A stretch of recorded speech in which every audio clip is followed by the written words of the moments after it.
বৰপেটাৰ আতচবাজি উদ্যোগ অসমৰ থলুৱা উদ্যোগ দীপাৱলীৰ দিনটোলৈকে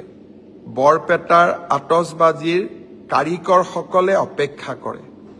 দীপাৱলী আহিব মানুহে আমাৰ আতচবাজি কিনিব আতচবাজি আমি বিক্ৰী কৰিম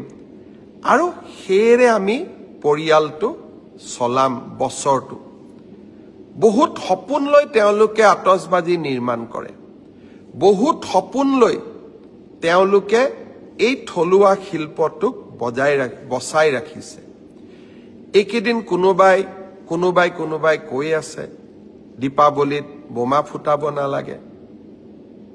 বৰপেটাৰ আতচবাজি শিল্পীসকলে কেনেকৈ ঘৰখন গোটেই বছৰটো চলাব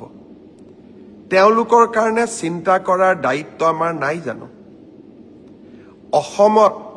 ফাটুৱা জাৰি কৰাৰ যিটো এক প্ৰৱণতা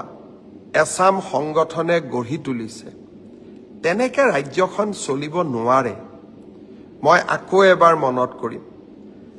জুবিন গাৰ্গৰ গোটেই জীৱনটোৱে আছিল দুখীয়া জনৰ কাৰণে মই ভাবো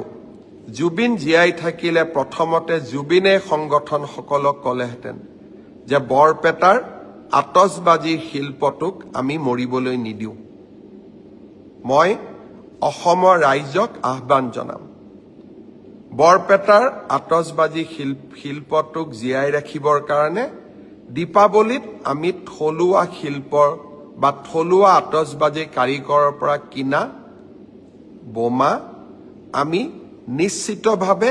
ব্যৱহাৰ কৰিম আনন্দত নহয় শিল্পটোক জীয়াই ৰাখাৰ কাৰণে আৰু জুবিনৰ আদৰ্শক জীয়াই ৰখাৰ বাবে কোনোবাই মোক বেয়া পাব পাৰে আৰু যিসকল সংগঠনে টেলিভিছনৰ পৰ্দাত উলিয়াই যিকোনো এটা ফটোৱা জাৰি কৰি দিয়ে তাক আমি অন্তত আমাৰ চৰকাৰ থকালৈকে আমি তেনেকে চলিব দিব নোৱাৰো কাৰণ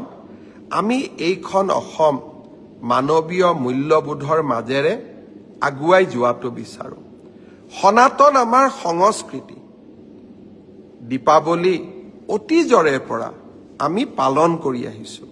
বোমা ফুটাব লাগে নালাগে মই নকওঁ কিন্তু দীপাৱলীও পালন নকৰো যদি তেতিয়াহলে আমি বৰদিনো পালন নকৰিম যদি বৰদিন পালন নকৰো আমি নিউ ইয়াৰ্সও পালন নকৰো আৰু যদি নিউ ইয়াৰ্স পালন নকৰো তেতিয়াহলে আমি ঈদো পালন নকৰো আমি তেনেকুৱা কৰিব পাৰিম জানো আৰু সেই কাৰণে মই অসমবাসী ৰাইজক আহ্বান জনাম আমাৰ সভ্যতা সংস্কৃতিক আমি কোনো কাৰণতে এৰি নিদিওঁ আৰু সভ্যতা সংস্কৃতিক আমি আগুৱাই লৈ যাম আৰু বিনম্ৰতাৰে সৈতে আগুৱাই লৈ যাম মনৰ দুখৰ মাজতো আবেগৰ মাজতো আমি বৰপেটাৰ আতচবাজি শিল্পক আমি মৰিবলৈ নিদিওঁ কোনোবাই কৈছে যে এই বছৰ ইনকাম নহলে অহা বছৰ ইনকাম কৰিব কেনেকৈ কৰিব ক'ৰ পৰা কৰিব কোনে দিব